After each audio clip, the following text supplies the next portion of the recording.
Hi, I'm Mike Graham. I'm the Lantern Trust Project Manager. The Lantern's been based in Weymouth since 1983 and been established in its current base in Ranelagh Road since 1994. We're much more around about meeting people's needs in quite a holistic way. So it's about what we offer for the individual. So all of our support is tailored on the individual. A lot of what we do is run through our Coffee Bar Support Centre, in which we remove as much referral red tape as possible, that people are able to come in and meet with a member of the team. It's from that we kind of triage and find out what it is we can do for the individual, be it from housing to benefits advice, right the way through to advocacy and attending appointments. Truth of the matter is, it's much more around a community of people supporting one another. So central to all we do here at the Lantern is the customers. The customers are involved from top to bottom, from discussion groups, right the way through to volunteering here, and even moving on to paid work. One of the things that is central to all we do is very much the ethos that we empower people to take responsibility for themselves when they're able to, by what we can offer through our support. We work alongside lots of agencies to create this, right the way through from anyone from the Royal British Legion to CAPS, to probation, community mental health teams, the local authority. There isn't much we can't really cover by offering that hub type approach, which we very much think is very much based around what the individual's needs are. Here at the One of the things about being very much a localised service is it's essential that alongside the hub type approach that you work very closely with all statutory and non-statutory agencies. Within that setting, we found it very, very important that you're really utilising all the fundraising opportunities. To this end, it was a decision undertaken by the Trust that we set up a charity shop. And what the purpose of this was to raise funds for the Lantern, but alongside of that was very much about creating another community hub within Chapelhay.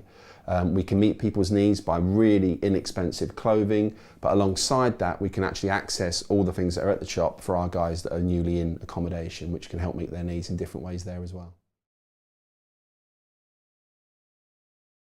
Just one day I was with this guy and I had my social security check or something. They gave me about 200 quid or something, and I went and I was smoking with this guy.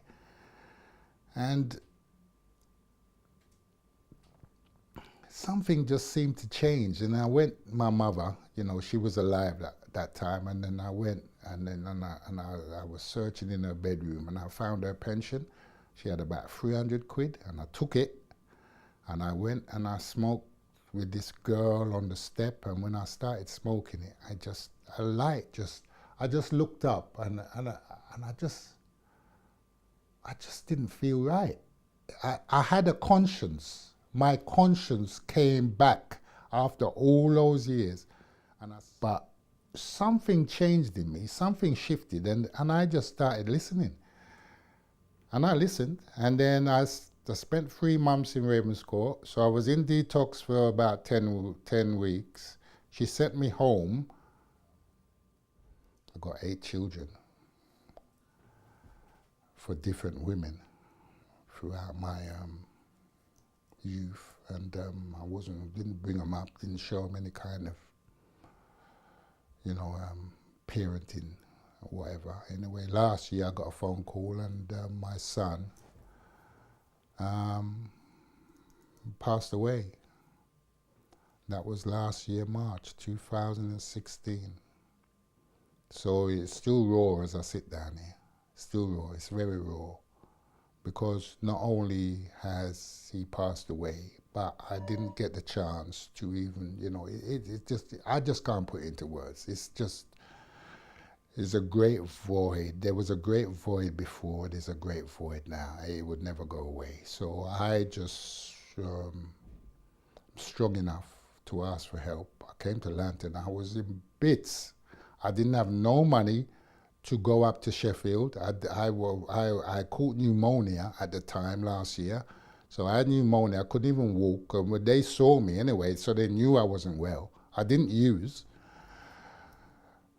And they helped me through these agencies in Weymouth. It's really a sad story. But how I got the strength to go up there, 5 hours from Weymouth to Sheffield on the train with my thoughts, and on the way back, and then being in this community of people who came to his funeral, and I done it. I done it. I had done it. I stood up. I was counted. I didn't have pride sat in my way like before.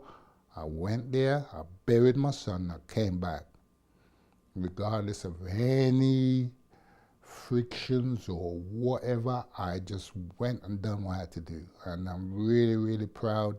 It was not easy, I could tell you. Would I have managed without this place?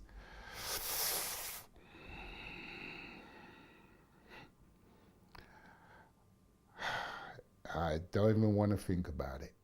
I've been through many, many things, and I hope this will be of a usefulness to someone, because, you know, my story, when I even meet, I'm astounded how I'm still alive, to be honest. And I didn't even touch on, because it's not my thing to be touching on those details, really. But I'm very fortunate. I know that. So I hold my head up.